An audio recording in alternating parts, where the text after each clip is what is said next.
আসসালামু আলাইকুম। কি তো অবস্থা সকলের? আপনারা আছেন নি বালা? আশা করি বালা আছেন। আমি আলহামদুলিল্লাহ বালা আছি। তেও দেখিলুকা লেবুর আচার আপনারা দেখাইলাম কিলা আমি বানাই। ও লেবু সব আমি একটা পানির মাঝে সিদ্ধ দিলাইছি। ওই দেখো আস্তে আস্তে লেবু আর কতটা লেবু আমি আস্তা রাখিয়া ওই দেখো এগুলারে রস বা করিলাইমু। ই লেবুর আচার দিতে কোনো সিরকা বা কিচ্ছু লাগে না, শুধু লেবু চিফলেও হয়। যতটা লেবু আপনি সিদ্ধ দিবা অর্ধেক রাখি দিবা চিফার লাগিয়া। আর এখানোর মাঝে আর কিছু দেওয়া লাগে না, শুধু লবণ দেওয়া লাগে। ও শেষ লেবুর আচার। তো এই লেবুর আচার যারা খাইছেন না এরা বুঝতা না যে কত মজা লেবুর আচার।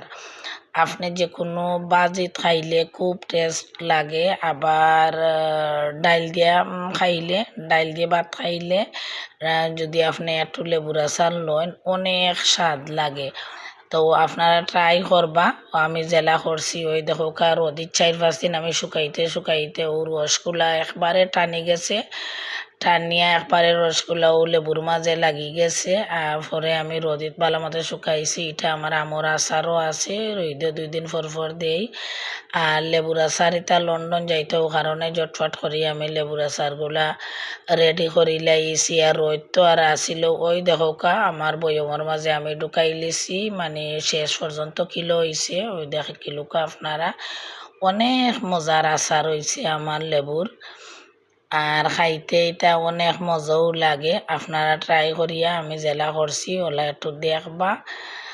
আশা করি মজা লাগবো। আর ওখান দেখাইলাম শর্টকাট পাবে একটা রান্নাটা হইল কি মুখির ডাল। এটা আমরা সিলেটি ভাষায় আনুয়া মুখি, মানে মুখি যে যে ছোটো ছোটো মুখ, মাটির তলে যে ছোটো ছোটো কচুর মাঝে ছোটো ছোটো মুখি থাকে ওগুলারে আমরা সিদ্ধ দিয়া মুখির ডাল করি শুটকি দিয়া। তো শুটকি জাল দিয়া পানি লই লিছি। আর ওই দেখো মুখির ডাল ইলাম শর্টকাট পাবে আপনারা ও মুখের তরকারিটা আমি দেখাই লিলাম। অনেকে পছন্দ করেন ই মুখের ডালটা খাইতে, আর আমার কাছে অনেক ভালো লাগে। খুব পাতলা জোল দিয়া করা লাগে। তো এখানে পেঁয়াজ দিলাম, রসুন দিলাম, হলুদ মরিচ, জাস্ট আর কিচ্ছু লাগে না। রসুনটা বাড়াইয়া দিবা। আর নাগামরিচ তো আর দেও লাগে, এখান তো আর আপনারা জানরো। তো এখানে মাঝে আস্তা একটা নাগামরিচ আমি দিলাইছি। আর ইনো আমি ট্যাংরা মাছ দিছি, আস্তে আস্তে ট্যাংরা মাছ। এখানে আপনি বড় মাছের খাটাকুটাও দিতে পারবা, ইসও দিতে পারবা, যার যেটা ইচ্ছা দিতে পারবা। তো তা সবটা দিয়া আমি এখানে একবারে মাখাইয়া শিরা দিয়া তরকারি 2-3টা জাল দিলাইলে ওই যায় আর অনেক মজা লাগে তরকারিটা। ওই দৌকা আমি ট্যাংরা মাছ দিয়া একলগে মাখাইয়া সব মানে তরকারিটা আমি রান্ধি লিছি। তো আপনারা কাছে কিলা লাগলো আমার মুখির ডাইলটা একটু কষ্ট করে কমেন্ট করে জানাইবা। সকল ভালো থাকুক।